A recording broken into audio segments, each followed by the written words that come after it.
leer una breve reseña del maestro Juan antes de darle la palabra para quienes lo están conociendo a partir de este momento y quedan conectados como con su poética, que es lo que lo trae por acá y el aporte que hace a Colombia con esto del teatro físico. Juan Carlos Agudelo Plata, pionero del teatro físico en Colombia, inicia su formación en 1979 con el taller teatral El Globo, egresado del Instituto Popular de Cultura de Cali, licenciado en Arte Dramático en la Universidad del Valle. Se formó como actor gestual en la Escuela Nacional de Mimo Corporal en París, egresado en 1992 de la Escuela Internacional de Mimo Drama de París, de Marcel Marceau. Forma parte de esta compañía entre 1992 y el 2002, participando de los montajes Materia Prima y El Abrigo de Nicolás Gogol, dirigido por Carlos Cuevas y Marcel Marceau.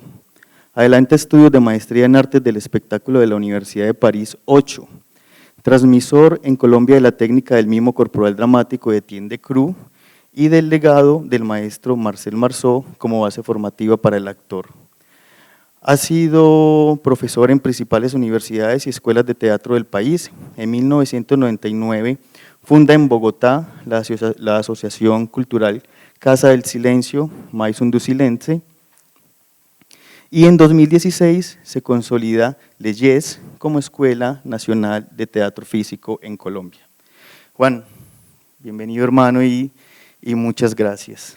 Lo primero, maestro, es como nos gustaría mucho escuchar de esa historia de qué es lo que te lleva a Europa, a París, a estudiar el mimo clásico y qué te encontrás allá. Vale, gracias por la invitación, Juan, también a Confama por recibirnos.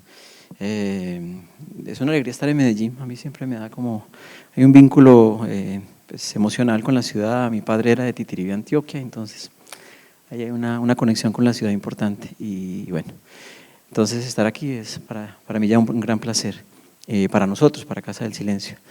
Yo viajo en el año 89 a Francia.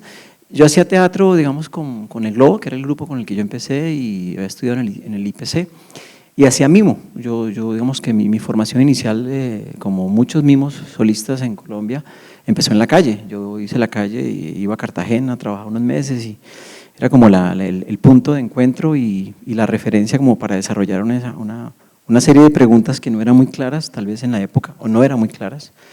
Había aprendido como los fundamentos básicos que uno conoce en la pantomima latinoamericana. Pero cuando yo conozco a Marceau, me surge como el interrogante sobre esa idea de utilizar el silencio de otro modo. Y decía, bueno, hay que potenciar ese silencio para hacer una escritura distinta. Claro, tenía en la cabeza era que yo no me iba a estudiar a Francia para hacer mimo. Yo quería utilizar el silencio en un sentido distinto, en una estética que de una u otra forma también creo que me marcó mucho, digamos, el sentido de conocer al TEC. Yo crecí viendo el TEC y yo decía, ¿qué pasaría con un teatro con una potencia parecida, pero sin palabras, ¿no?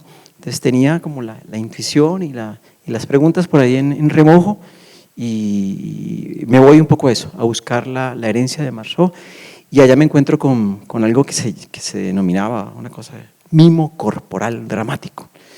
Y claro, era otra historia, porque estaba el mimo clásico y había una clase que se llamaba mimo corporal dramático, que lo dictaba Corinne Sumo, que fue como de las últimas asistentes de Etienne Decroux, y había un maestro de mimo clásico que era Gerard Relbetón y Marcel Marceau. Estando en la escuela creo que yo entro en una especie de crisis maravillosa, ¿no? Como que la técnica ya me confronta. Yo digo, uy, esta vaina tan rara, tan articulada, pero tan precisa y finalmente tan poética y tan complementaria para entender el mimo. Total, yo me enamoro del mimo corporal y estudio paralelamente en la escuela de Corinne. Estaba en la escuela de Marceau y al tiempo yo tomaba clases, digamos, con Corinne Steve en su escuela. Pues creo que el motor era ese, como ir a encontrar un camino, unas preguntas que creo que se fueron como resolviendo, se siguen resolviendo con los años, ¿no? Diría yo, ¿sí? Entonces, lo que hacemos ahora seguramente no se parece para nada a la pantomima clásica que yo aprendí. Ha tomado un poco de distancia de esa referencia de Cruciana. Creo que estamos como en la etapa de traicionar o matar al maestro y y empezar a encontrar un punto de vista propio, y eso es muy importante, creo yo. Pues ahí más o menos se sintetiza el motor por el cual yo me voy y luego Casa del Silencio es consecuencia de eso, realmente. Juan, vos estás hablando pues de cómo se viene transformando todo eso que allá aprendiste de primera mano. Entonces, contanos cómo ha sido esa transformación, o sea, de eso que conociste allí de primera mano, con un lenguaje muy concreto, con unas estructuras, metodologías y técnicas muy concretas, y cómo se ha transformado eso hasta el día de hoy, ¿cierto? En tu práctica, en tus montajes, ¿cómo se ha dado esa evolución o transformación? Vale, yo cuento dos anécdotas chiquitas. Entonces, una es que yo estaba en segundo año y ya la pregunta estaba ahí, ya más clara. Y entonces yo, en la escuela se hacía una cosa que se llama jornada de puertas abiertas. Entonces uno presentaba ejercicios en proceso que un maestro los revisaba antes, Le Breton, y luego se le mostraba a Marceau. Y Marceau como que lo presentaba al estudiante y hacía algunas correcciones delante del público, era en vivo ahí y tal. Yo hice un ejercicio o estaba preparando un ejercicio que a mí me movía mucho el alma, porque hablaba de las desapariciones. Entonces yo ya tenía una pregunta ahí como jodida frente a la forma de escribir y cómo plasmar eso que a mí tanto me había golpeado en este país. Y claro, yo hice el ejercicio y lo presenté y Marceau no lo tuvo el tiempo, no hubo el momento para que él lo revisara, sino que en vivo. Y en vivo él lo destrozó. O sea, eso fue una enseñanza ahí como a rejo y «On comprend pas, je comprends pas ce que tu dis», no se entiende nada de lo que dices. O sea, era una cosa muy fuerte, ¿no? Y claro, el viejo lo destructuró, como lo desarmó y luego lo volvió a armar. O sea, lo desmontó y lo volvió a montar con el público ahí, fue una maravilla. Fue una lesión dolorosa, pero creo que yo dije, uy, entendí el camino de lo que podría ser la dirección y la composición. Él ahí me crucificó, pero al mismo tiempo me dio balas para volar. Y ahí empieza un poco mi camino, digamos, y mis preguntas frente a la dirección y frente a un teatro, digamos, corpóreo, no necesariamente mímico, claro. Entonces, esa es la primera experiencia y fue muy linda y me marca profundamente. Luego yo hice en el trabajo de grado una cosa que se llamaba La Kermés, inspirado en el baile de Héctor Escola, una película referencia del cine franco-italiano muy importante, que cuenta la historia de unos personajes que se reencuentran en el sótano de un edificio donde hay un salón de baile y ahí sucede la Segunda Guerra Mundial, ahí está el amor, el desamor, las rabias, es una cosa durísima y todo pasa por construcción de personajes muy bellos, ¿no? Entonces esa película es como la referencia con la cual yo monto La Kermés y es como la obra con la que nos damos a conocer en Bogotá. Entonces ahí rompemos un poco abrimos una puerta a mirar lo escénico silente, no como el mimo solista, maquillaje blanco, guantes, sino que había una escritura dramatúrgica que hablaba de historia, hablaba de personajes y pues ese es como el primer pinito, digamos, que me da como a mí o nos da una luz a nosotros de hacia dónde componer y empieza a resolverse la pregunta de ¿para qué el silencio? Juan, antes de hablar y poder ver en video algunas muestras como de esa evolución ya desde tu poética, tenemos planeado que puedas compartirnos algo como es una figura de estilo que nos permite a nosotros pues acercarnos a partir de este ejemplo a qué era eso, el mimo corporal dramático y qué son esas figuras de estilo o esas estructuras. Sí, pues digamos que yo siempre cuando tengo la posibilidad de hacer estos pequeños conversatorios, parto de la base que la gente no conoce a Etienne Decroux. Uno dice, Etienne Decroux, ¿y eso quién es?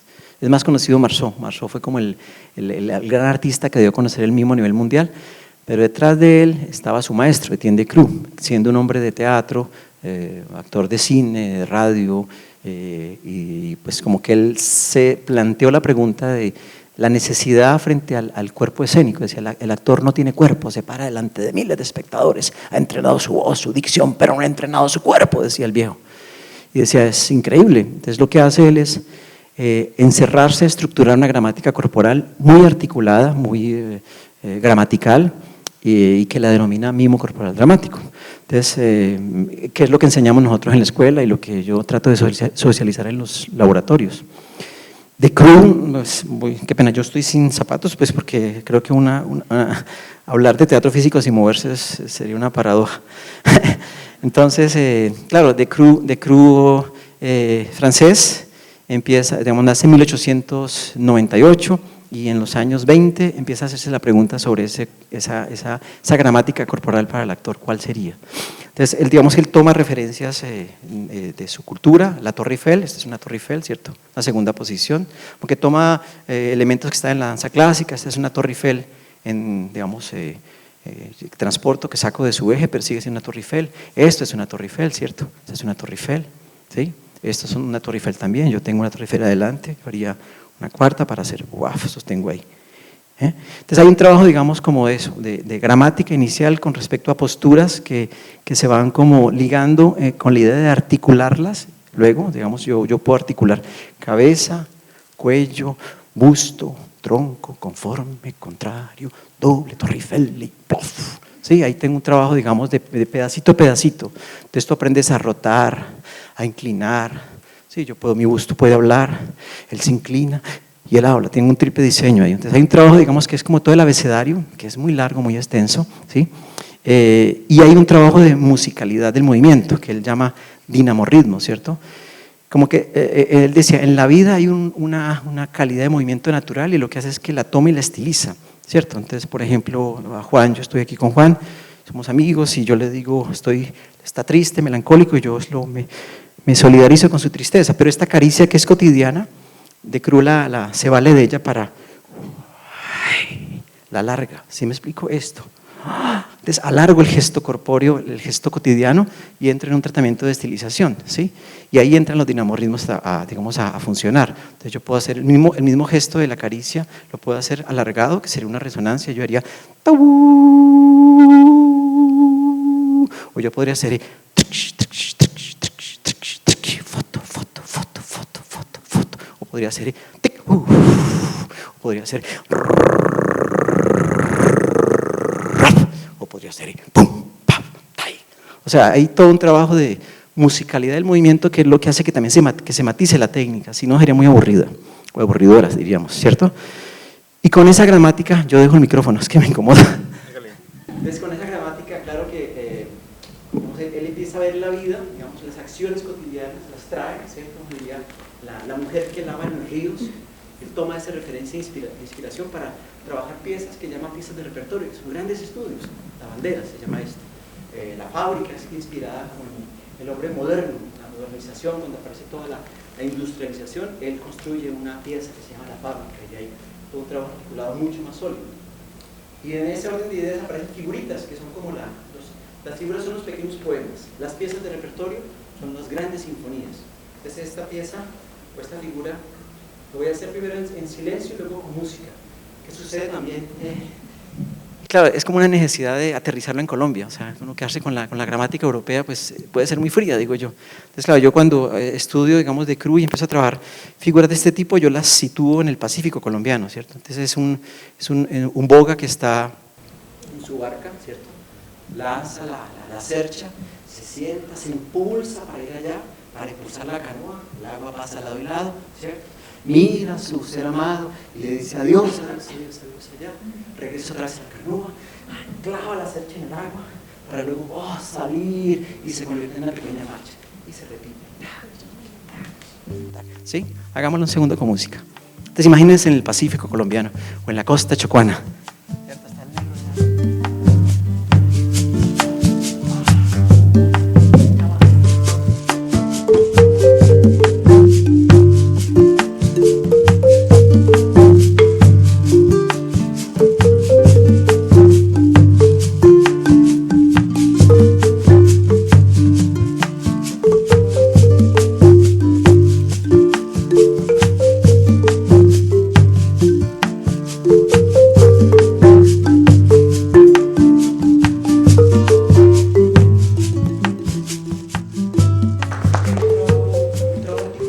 Digamos que, pero hay estilización ya, ¿se dan cuenta? Digamos, hay una cosa muy bella en De Cruz, es que él dice sugerir más que contar, que ahí entra uno como en la pregunta sobre lo pantomímico, la descripción y el mimo corporal o el teatro físico que busca tomar la realidad pero evocarla, no contarla de forma literal, ¿cierto?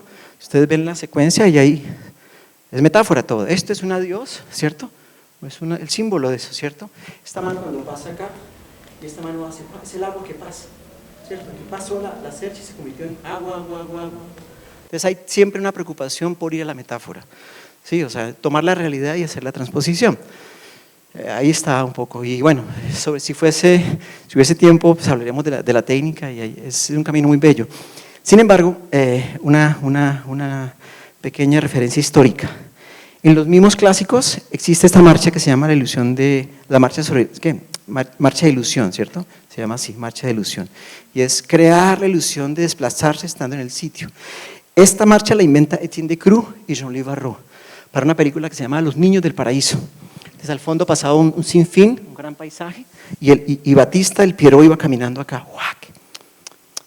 Pero entonces, claro, Decroux dice, ese es un bello detonante como estudio, pero es un detonante para que la marcha se convierta en un estudio, digamos, mucho más amplio. Entonces aparecen estos otros tipos de marchas. Esto ya es desarrollo. Esto.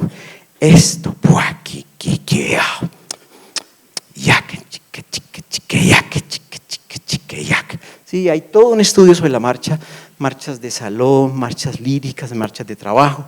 Esta es una marcha básica, hermosa, se llama marcha neutra, digamos, tiene 3 etapas. Esta sería una, el peso, luego la pierna. O sea, cada parte del cuerpo que habla es un acontecimiento, la pierna, ¿cierto? Y claro, si fuese realista, pues la pierna de repente se caería, ¿no? Entonces suspendes siempre, ahí esto, ¿sí? Y la otra es cuando yo invierto el peso del cuerpo y confronto así de ir allá y controlo, ¡tac! Y se vuelve una marcha neutra contenida.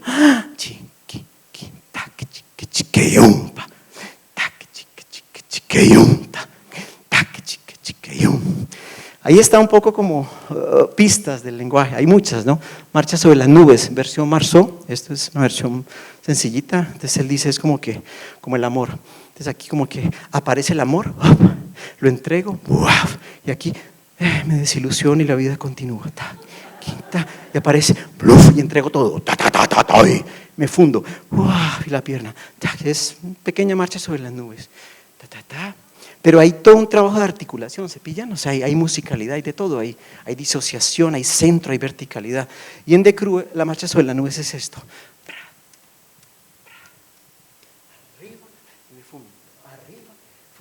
Arriba, me fundo y arriba, me fundo y arriba, arriba y me fundo y arriba. Ese es el ritmo. Arriba y me fundo y arriba y me fundo. Es lindo, las marchas son un estudio jodidísimo y muy importante, digamos. Decroux decía, un actor tiene que aprender a caminar en escena, o sea, es como que, y es efectivamente, y es de lo más complejo porque es como que sacar de la zona de confort al ser humano, al artista, al actor, al bailarín, de cómo camina. Y es como caer al vacío, ¿no? Entrar en riesgo, empezar a caminar de otra forma, porque tienes que disociar la articulación, el centro. Y bueno, es un camino bonito. Es uno de los muchos estudios de la técnica, ¿sí? Entonces, como que Decroux tiene grandes territorios. Está la gramática, las figuras, las piezas de repertorio, los temas de improvisación. Y dentro de esa gama está todo el trabajo de articulación, de marchas, y etcétera, etcétera, etcétera. Le preguntaron una vez a Decroux, ¿y qué pasa con la palabra? Y el viejo decía, necesitaría toda una vida para dedicarme a ella, otra vida. O sea, él dedicó su vida a estructurar una gramática corporal, y aquí hago como la aclaración también. En el teatro se habla mucho de Grotowski, porque digamos Eugenio Barba lo pone a la palestra mundial, lo presenta, pero también referencia a Decroux, menos que a Grotowski. Sin embargo, fueron esas dos referencias las que siento yo que se pensaron en el cuerpo escénico, el uno más orgánico y el otro más gramatical. Y ahí están esos dos caminos que creo que le dan una claridad corporal al intérprete. No hablemos de actor, actriz, sino al intérprete. Juan, ahí podemos ver entonces cuáles son esos estudios, esas gramáticas, un poco pues a través de estos ejemplos que podrían ser muchísimos. ¿Te parece si vamos a ver algo de esto a partir del video y los trabajos de Casa del Silencio? Vamos a ver una que me parece importante, es también como entender qué es mimo clásico, qué es mimo corporal y qué es teatro físico, desde nuestro punto de vista. Hablo de Casa del Silencio, del mío. Entonces hay un ejemplo muy lindo, a propósito, yo referencié Les Enfants du Paradis, Los Niños del Paraíso. Y quienes tuvieron la posibilidad de ver a Jean-Louis Barrault decían que ese era el mimo, ese realmente fue como la gran referencia, o sea, decían que era mucho más poderoso que Marceau. Entonces vamos a ver un pedacito de la película Les Enfants de Paradis, donde hay un ejemplo de mimo clásico puro, ¿sí? Entonces, ¿qué sucedió antes? Que le robaron el reloj a una dama en la calle, en este sitio que es el Boulevard del Crimen, que es el lugar donde se presentan los artistas, como una calle foránea, diría uno, sí, de espectáculos. Y Jean-Louis Barrault ve el robo y luego, sin palabras, cuenta lo que pasó. Vamos a verlo entonces.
Vale, muy lindo. Ese es Jean-Louis Barrault.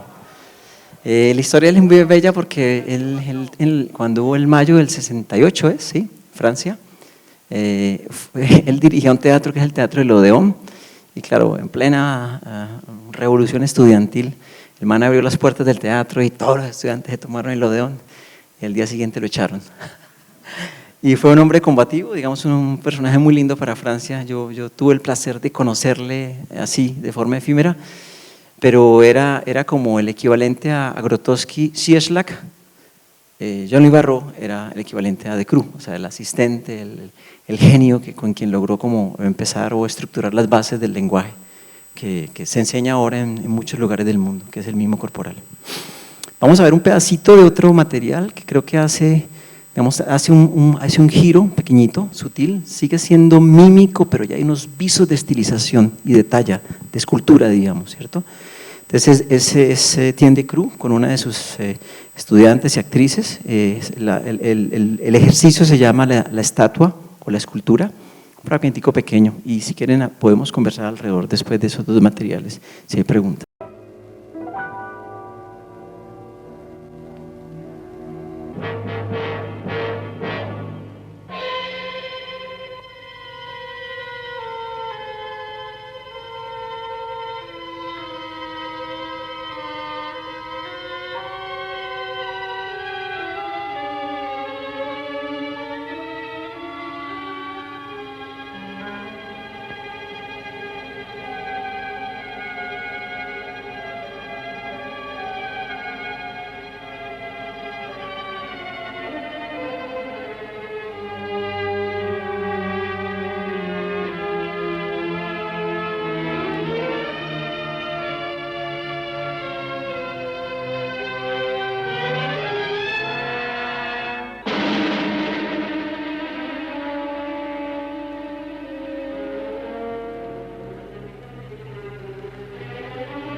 Vale, ahí teníamos la escultura,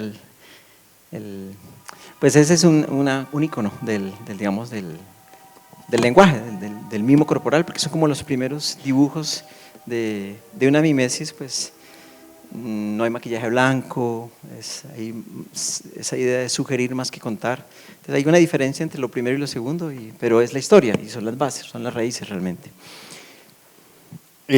No, pues Juan, partiendo de eso, podríamos ver ahorita algo de Casa del Silencio, hablando de esta evolución, ¿cierto? De lo que fue recibir allá esta gramática, a ese punto de pureza, ¿cierto? Estás recibiendo esta información de primera mano y ahora cómo ha evolucionado eso hasta tu poética actual.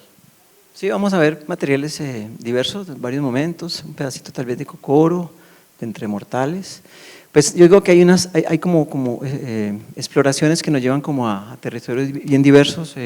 A veces trabajamos sobre textos dramáticos existentes, a veces son dramaturgias nuestras, a veces es un tema de exploración que consideramos que es universal y ahí surgen las obras. Entonces vamos a empezar, no sé, con Cocoro. ¿Cuál es el orden? ¿No? Wojciech. Bueno, y a propósito, hago un contexto. Wojciech fue una obra que hicimos en el 2005, que curiosamente hicimos una muestra parcial de 3 escenas a Marceau y a García, Santiago García. Ellos estaban en Bogotá y dijimos, no, es el momento. Y ellos vinieron y fue maravilloso como experiencia poder compartir un poco nuestra nueva exploración y como decir, bueno, ese es el camino que estamos intentando tallar, y escucharles fue una bendición y fue como una especie de golpecito al hombro, decir, hágale, métase por ahí. Marceau decía, y fofonse, que meterse de cabeza, por ahí ese es el camino, decía el viejo. Entonces vamos a compartir un pedacito de Wojciech, que es un texto de Georges Büchner, una obra que ha sido llevada a la danza clásica, a la animación de objetos, al cine, al teatro de texto y al teatro físico, o sea, se aborda a las marionetas, es maravilloso.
Vale, ese es, por ejemplo, ese instante, esa primera parte, pues no está escrita, no está en el texto, no existe en el texto real de Wojciech. Es más un prólogo, ¿sí?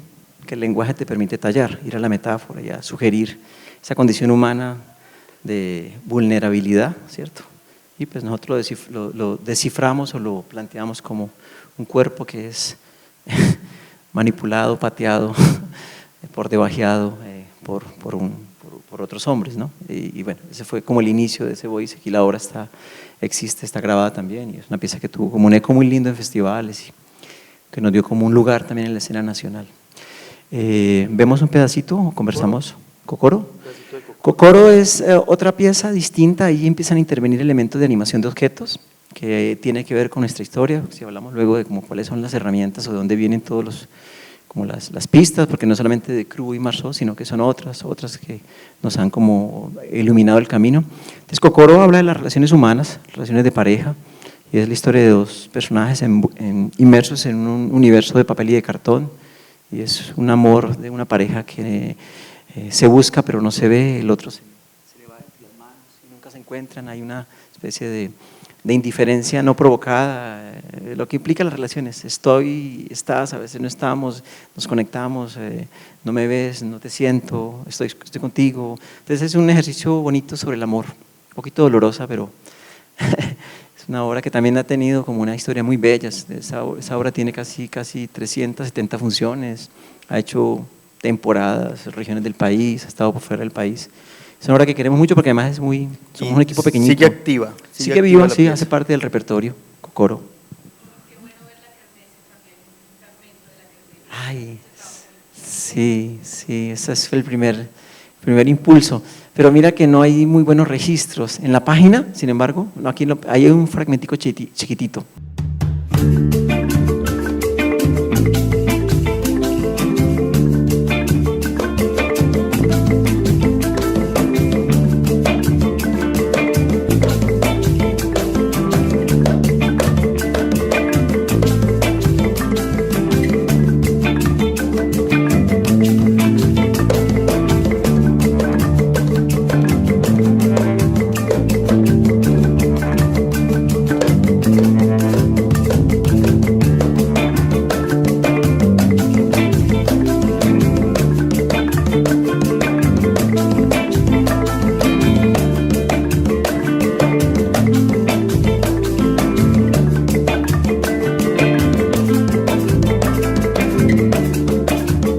Pedacito de Cocoro.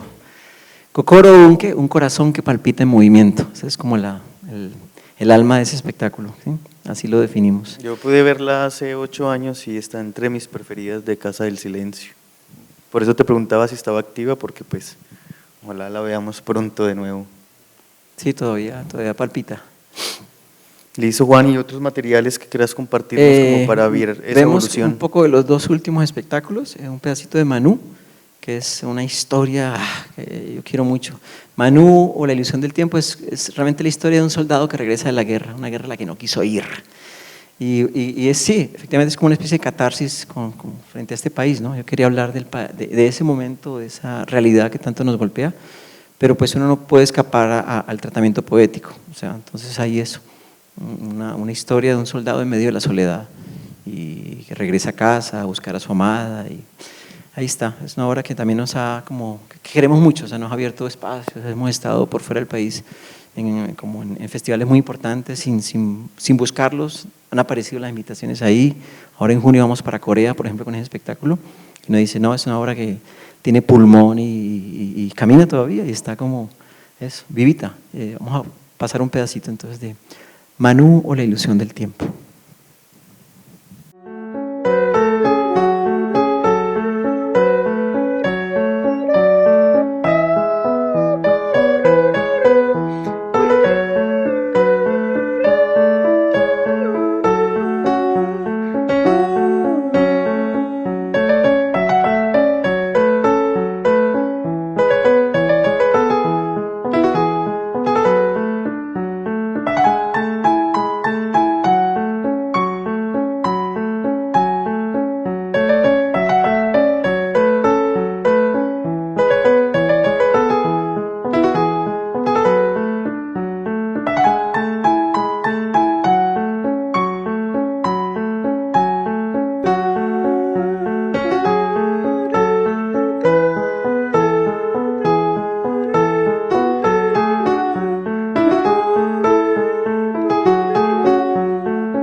Muy bien.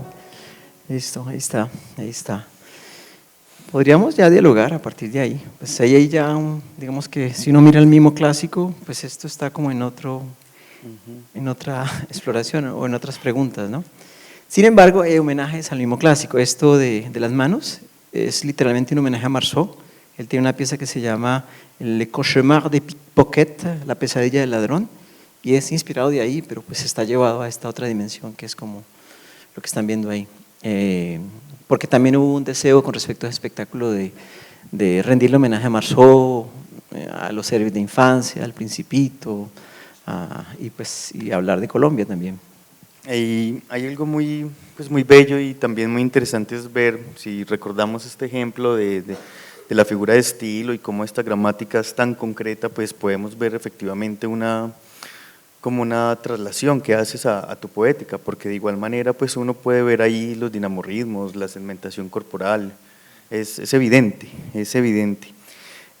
Juan y queridos y queridas, este conversatorio, esta invitación, la hicimos con el nombre de El Teatro Físico como Territorio Expresivo.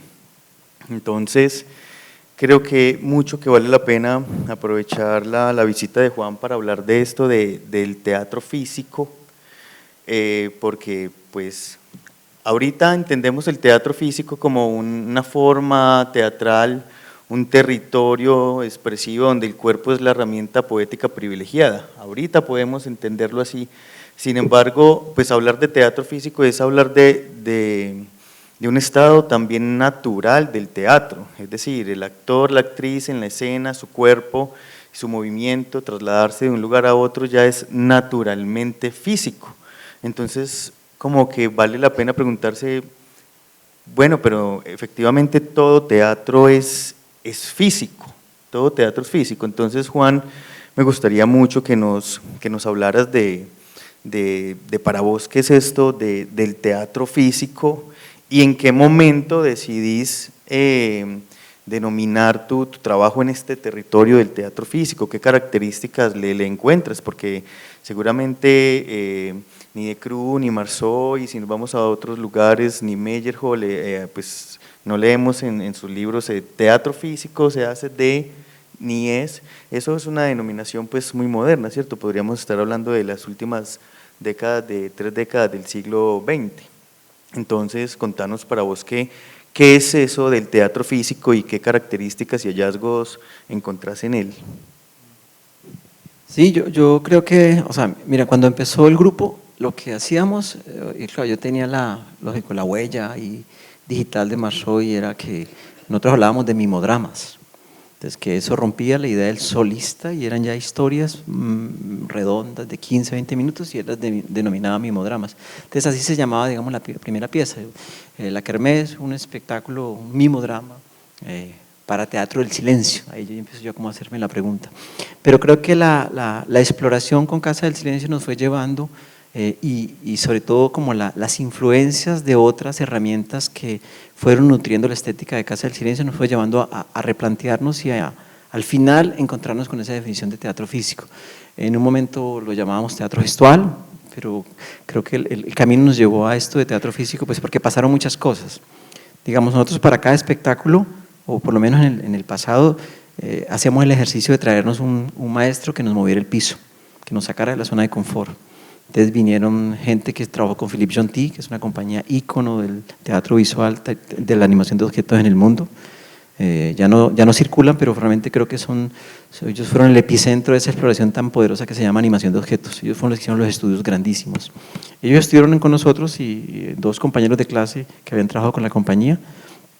Y claro, eso permeó la escritura de Casa del Silencio. Digamos, el primer espectáculo que hicimos donde eso empezó a aparecer se llamaba La celebración, un gesto del deseo, que era inspirado como en Alfred Hitchcock, la ciudad como territorio del miedo. Los objetos volaban y aparecían y había una cosa como de suspenso muy bella, pero pues esa obra no caminó tanto realmente. Y claro, eso nos fue como situando también frente a preguntas, digamos, coreográficas. Entonces, claro, vino Denis Namura, que es la directora muy importante brasilera que vive en Francia, que tiene una compañía que se llama Flor de Piel.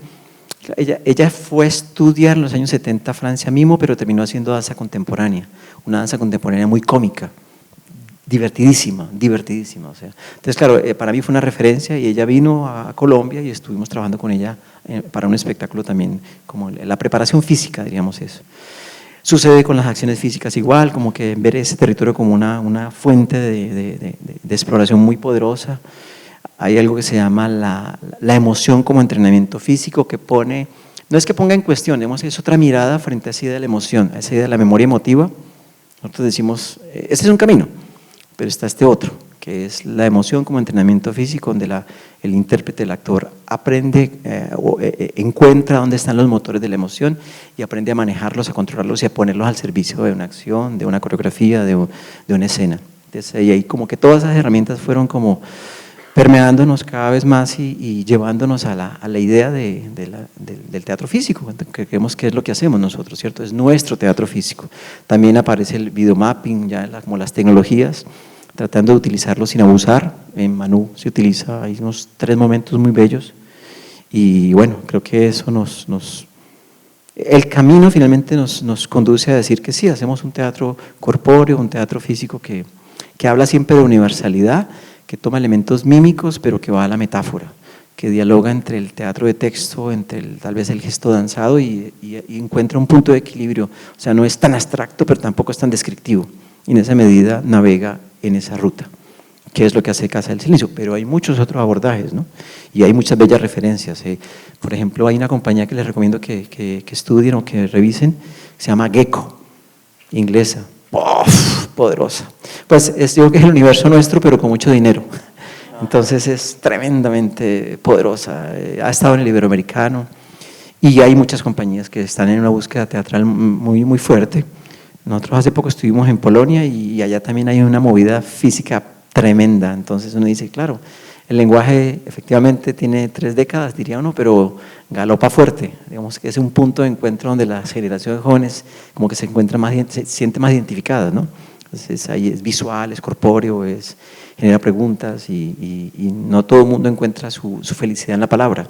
Hay gente que la encuentra en lo físico o en la mezcla de las dos. Pues son caminos. Hablando de la compañía Gecko y con mencionar también el texto, que a veces está o no responde, es una pregunta también muy importante, y es si el teatro físico es precisamente silente siempre, ¿cierto? Entonces en esa medida también ahí hay una claridad importante, y es que no hace referencia solo al teatro silente, ¿cierto? Que el teatro físico tiene la oportunidad de tener o no texto, que a veces pues mientras vamos construyendo como todo este discurso y las creaciones que se vienen dando en la ciudad, en el país, nos venimos preguntando como, bueno, o sea que no hablan, a ustedes hacen teatro físico, o sea que no hablan. Entonces con eso que nos estás diciendo, pues también sabemos que el teatro físico da la oportunidad de tener o no texto, entendiendo que obviamente pues da el protagonismo al cuerpo. Entonces creo que eso es una pregunta que queda resuelta. No sé si querés sumar algo de eso. Sí, no, yo creo que es una decisión. Yo, por ejemplo, los maestros míos, parte de la formación, que es Corinne y Steve, con los que yo estuve cuando estaban en París ellos, y Iván Basioki, ellos hacían teatro, digamos, de texto, pero era extremadamente estilizado. Y eso, digamos, como que diferenciaba mucho del actor naturalista o realista, y claro, un teatro sustentado en cuerpos muy expresivos. Y ese es un camino, ¿no? Yo creo mucho en el silencio, creo que es muy poderoso y insisto ahí, digamos que no. Casa del Silencio ha hecho, bueno, yo he hecho de forma paralela, cuando me han invitado a la universidad a montar espectáculos, yo hice una versión de Bernarda Alba, una de Bodas de Sangre, y estaba el texto, pero como que el esfuerzo es tomar el texto y volverlo a acción dramática, y hasta donde el texto es necesario, y si no, lo resuelvo desde la acción. Y esos espectáculos eran muy visuales, pero estaba el texto. Entonces creo que son decisiones personales. Esa decisión, Juan, ¿la has sentido así como de manera determinante? ¿No se te ha ocurrido pensar como es posible que llegue a Casa del Silencio la palabra? Sí, no, o sea, claro, esas preguntas uno las tiene, pero vuelvo y digo, por ejemplo, cuando salimos decimos, ¿para qué? Si el lenguaje lo copia la gente por fuera, ¿yo para qué me voy a enredar con textos si yo puedo narrar desde el silencio? O sea, creo, en esa medida hay una fe muy, muy, muy férrea en la potencia del silencio. Sin embargo, ahora estamos en un proyecto nuevo y creo que la palabra va a aparecer de a poquitos.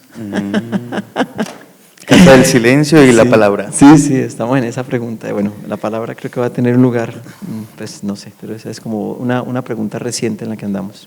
Juan, otra pregunta que queremos hacernos y hacerte como desde este territorio del teatro físico, y es, ¿qué relación tiene para vos el teatro físico con la danza? Y ¿de qué danza hablamos cuando hablamos de danza en el teatro físico?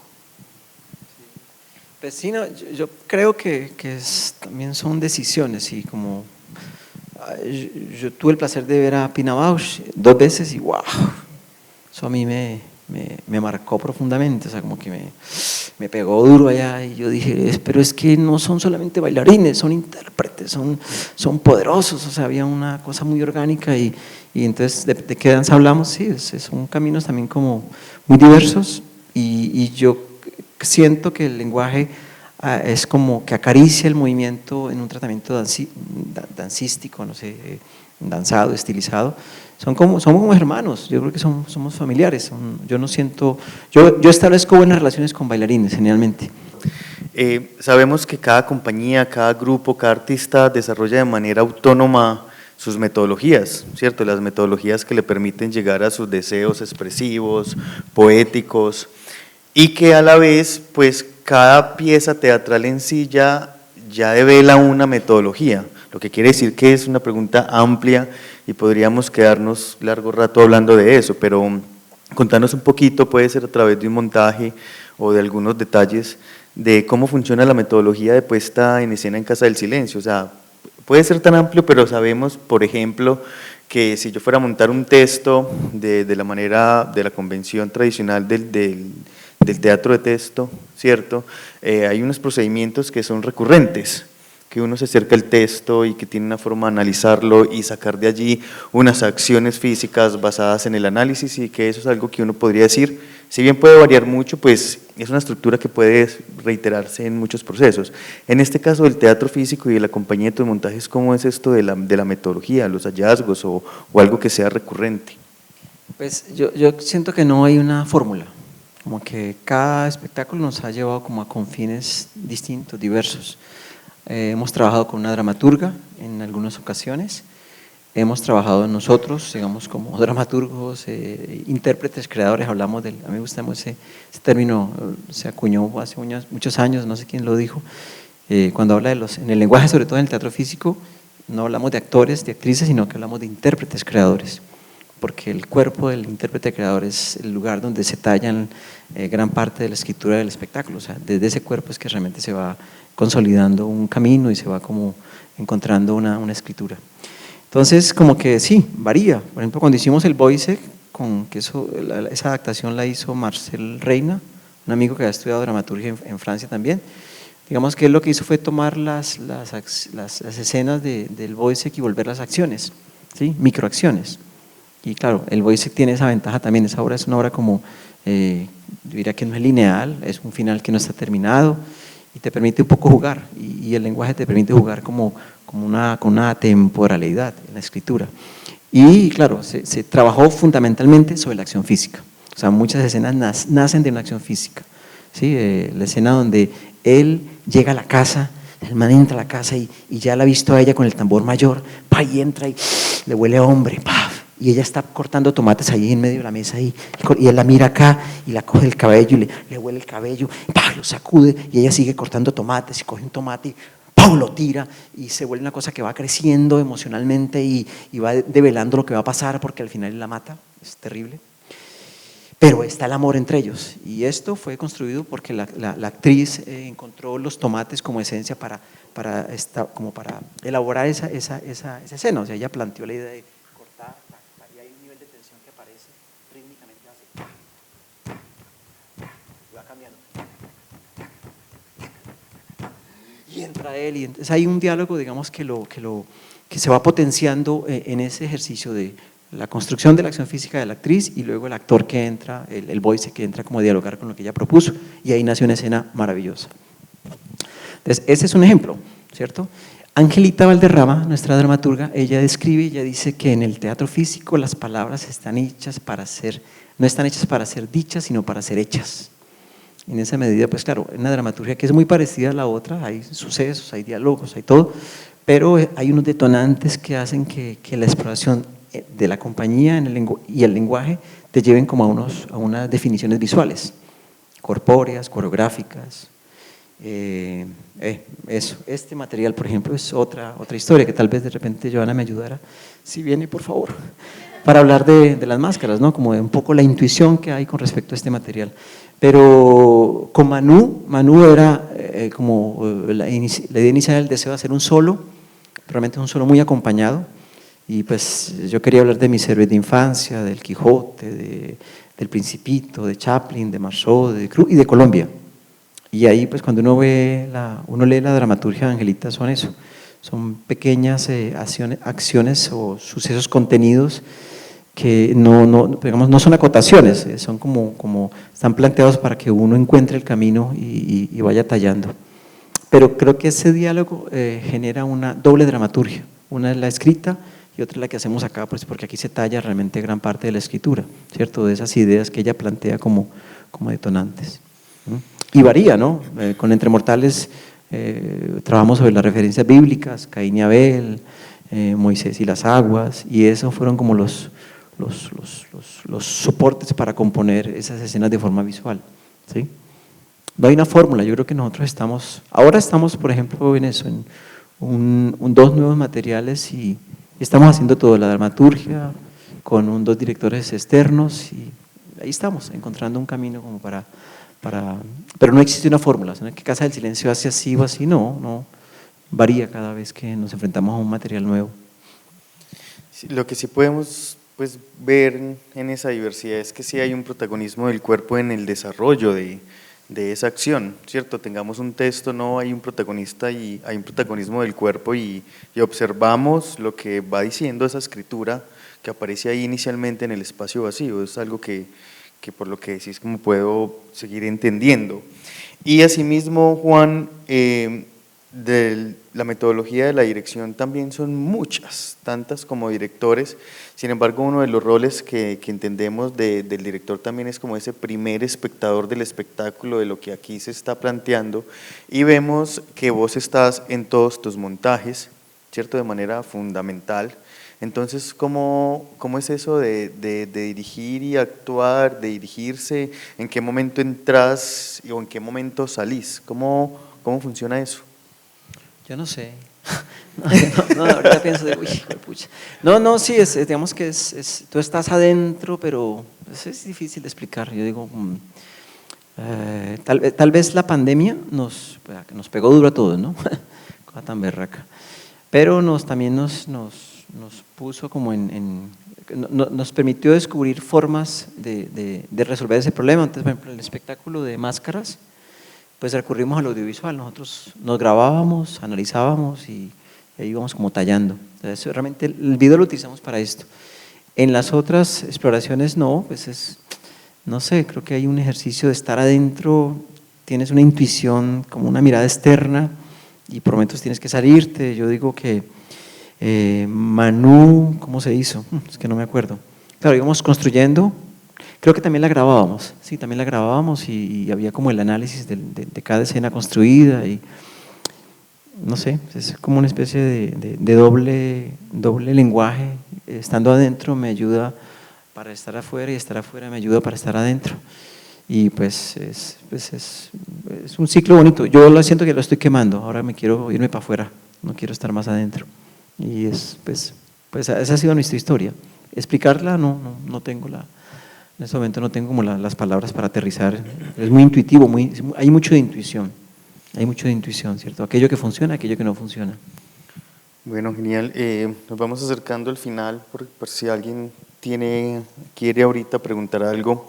Juan, vos venís hace mucho rato en Colombia hablando del teatro físico y proponiendo el teatro físico y que además es visual también. ¿Cómo observas el teatro físico, o sea, como territorio, como forma en Colombia en este momento? No, yo creo que es una disciplina joven, pero es como en ebullición, diría yo, está echando candela. Pues por fuera del país hay festivales importantísimos de teatro físico, pero creo que los jóvenes se interrogan, a mi juicio. Por ejemplo, en los seminarios nuestros siempre hay muchas mujeres, siempre está ahí.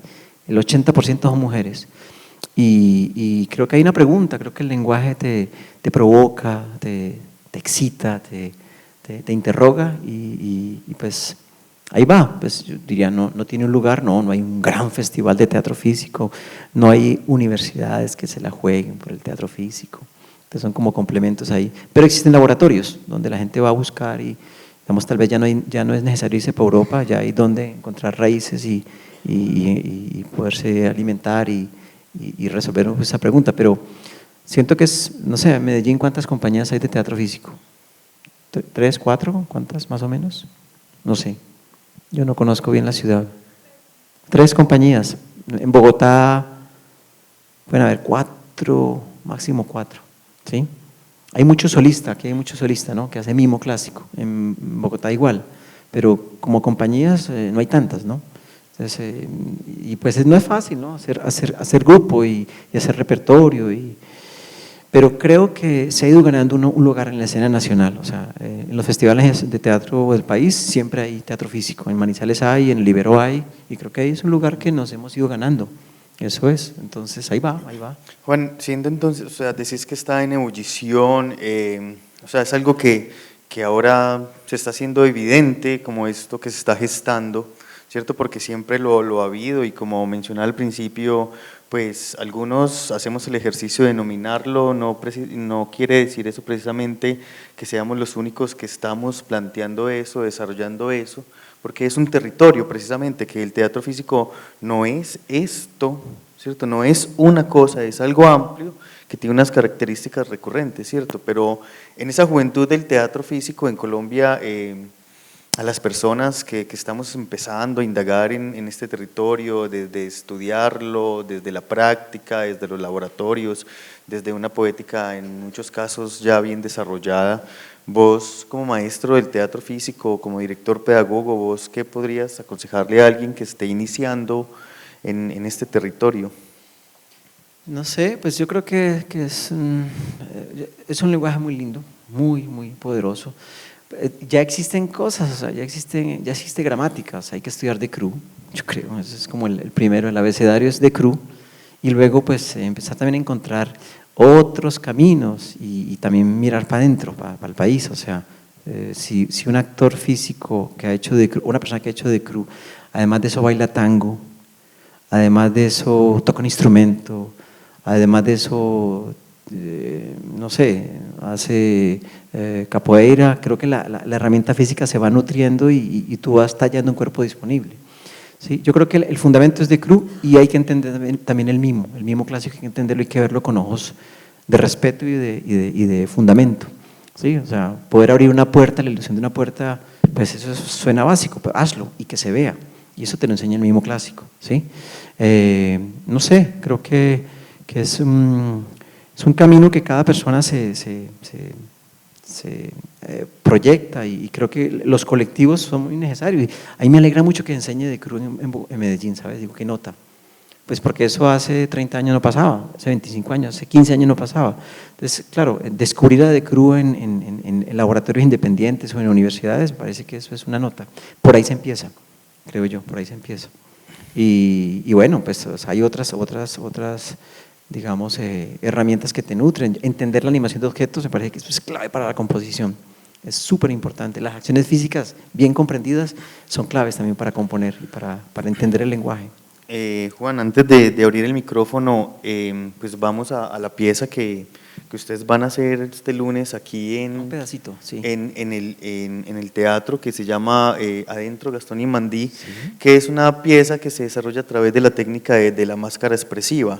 Contanos cómo ha sido el diálogo de las técnicas que ustedes trabajan con esta máscara, pensando yo que pues esta máscara precisamente exige un lenguaje corporal que puede ser más sutil, quizá un poquito más naturalista en relación a toda esta dilatación del gesto, o sea, cómo dialogan esas técnicas con la máscara. Y por allá están mirando a Joana, no sé si Joana pueda.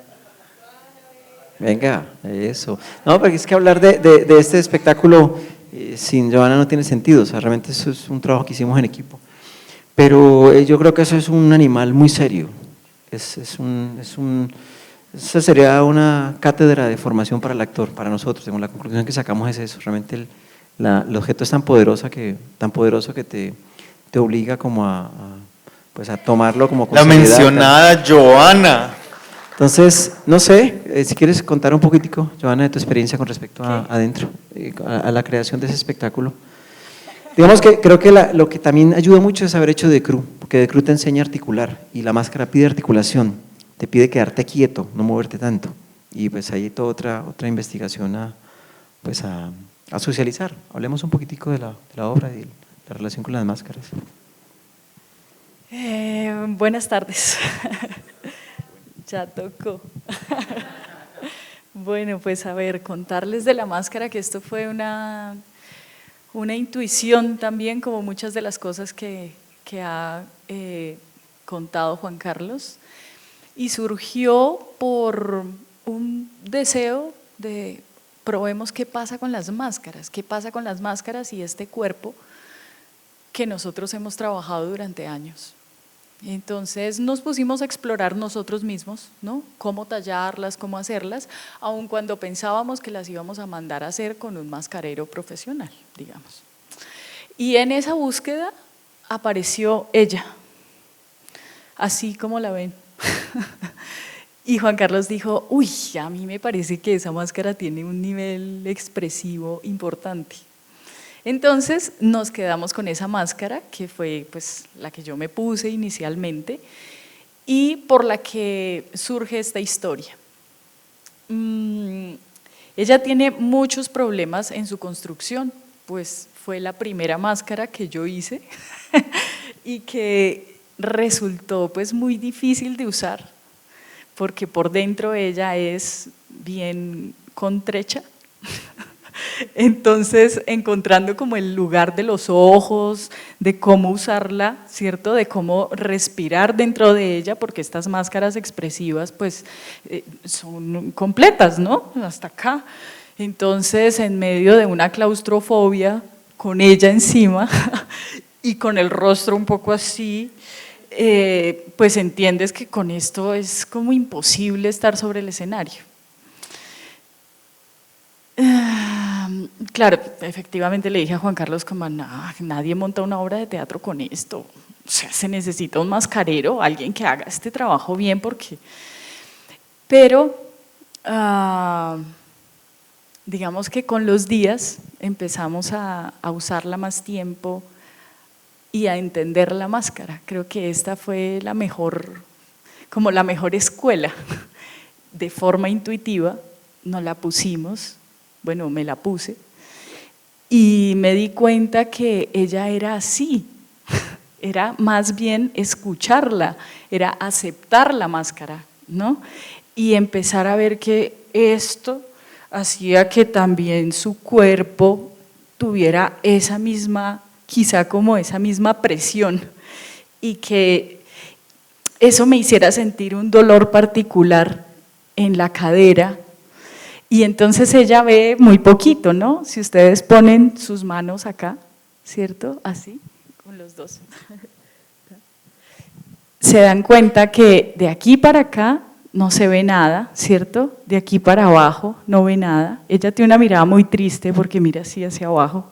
Eso quiere decir que cuando yo quiero mirar a este otro hombre, a Gastón, lo quiero mirar de frente, entonces estoy así, tiene su mirada hacia el piso, ella tiene que hacer esto.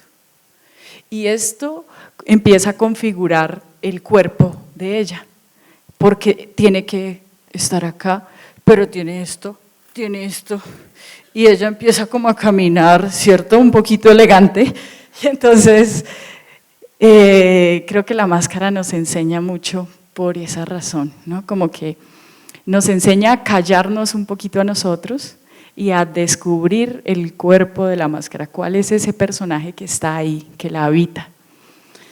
Y bueno, así más o menos fue como este trabajo, así que ustedes, si tienen la oportunidad de venir mañana a ver la obra, van a saber el lunes, van a saber que yo estoy ahí adentro, y aunque ustedes de repente vean un cuerpo apenas así, yo estoy por dentro como…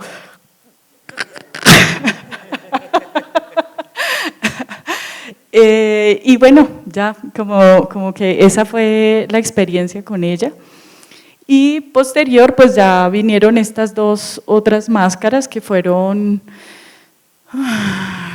difíciles, porque resulta que ellas, si tú miras una sola, ella ya tiene como un universo, ¿cierto? Una estética, una forma. Y hacer que dos personajes más que aún no conocíamos entraran en el mismo universo, que tuvieran, digamos, esta misma estética, era como el reto para el diseño. Entonces, bueno, pero salió. O sea, me tocó la tarea a mí y salió. Y esto fue, pues fue muy bonito. No puedo decir que fue un gran trabajo de exploración, porque realmente cuando me puse a hacerlo, surgió. Hice primero unos dibujos, no soy muy buena dibujante, pero cuando los hice tuve como una claridad. Y ya. Y luego pues viene ya el trabajo de interpretación de Juan Carlos, pues que no hay nada que decir.